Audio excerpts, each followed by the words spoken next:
దూకో. అరే వా, అరే వా.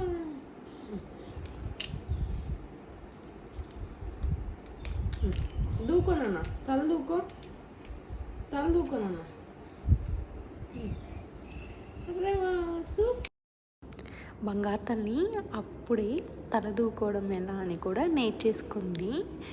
ఆ దువ్వెనలతో మనం తల దూకోవచ్చు అని తెలుసుకొని తల్లుకుంటుందన్నమాట. వాటితో ఎలా ప్లే చేయడం అనేది కూడా ప్లే చేస్తుంది. ఎంత క్యూట్గా.